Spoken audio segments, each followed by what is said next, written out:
Now, Way 31 Storm Tracker meteorologist Grace Anello with 31 Triple Doppler. I hate to hear that we have another round of potential severe stuff. I'm ready for this to move on. Yes, I am as well. The good news is any severe weather risk we have will end today. Right. We do have rain this weekend, but it is just rain. Plus, the biggest severe risk we had was this morning. So it's not out of our system, but it's looking a little bit better. Take a look right now at what we're seeing. 31 Triple Doppler is completely dry from rain. That line you're seeing that's stretching from Decatur all the way almost to northwestern Lauderdale County, that is feedback. That's why it's in a perfect linear form. It is not rain. So at 11:20 on your Friday morning, 31 Triple Doppler is dry, but it won't stay that way for very long. We do have a green level 1 out of 5 risk for severe weather for most of our south and eastern counties for the rest of the day today. That's why I've left us in a caution day on the 3-day threat tracker, because those on and off storms we've been talking about to expect all week, well, now they're here and they're sticking around. The good news is on Saturday, we're looking at a green day on the threat tracker during the day. Starting in the late afternoon or just around dinner time, we're going to see rain come into the forecast. That follows us into Sunday, and that's why I have us in another caution day on Sunday. However, there is no severe weather risk on Sunday itself. It will just be rain.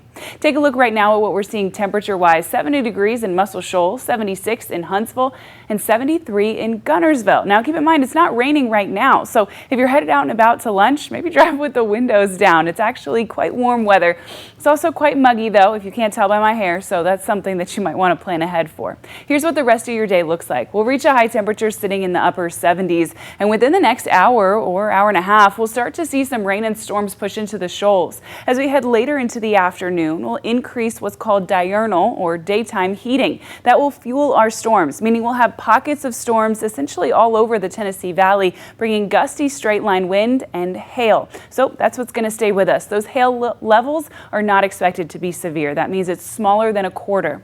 By the time we get to dinner time, after your commute home from work, conditions are dry, but again, not for long. More rain, just rain, pushes into the Tennessee Valley overnight.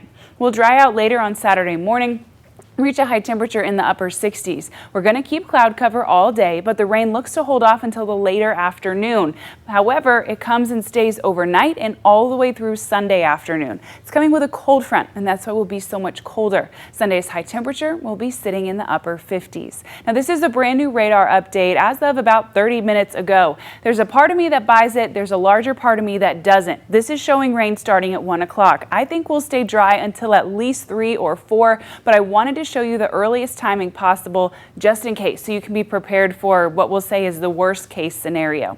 We do see more rain coming, and then it drops out of our way by dinner time. That one I do agree with.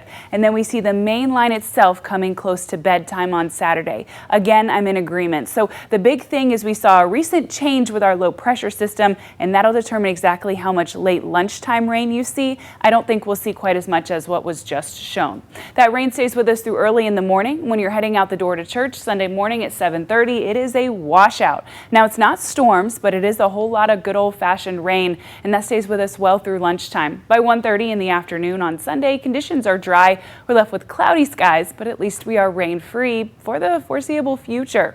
The good news with all this rain is maybe it will drop our pollen levels. They're already lower than what we were earlier this week, but no one's ever complained about the pollen being too low, so we can only hope.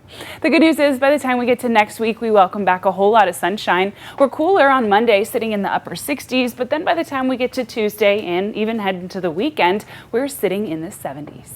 I'm not unhappy with your 7-day, and I have to say, I don't exactly enjoy watering the garden, so if nature does it for me, that's a little bit of a break. Well, there you go. You got your wish. I do indeed. Thank you, Grace.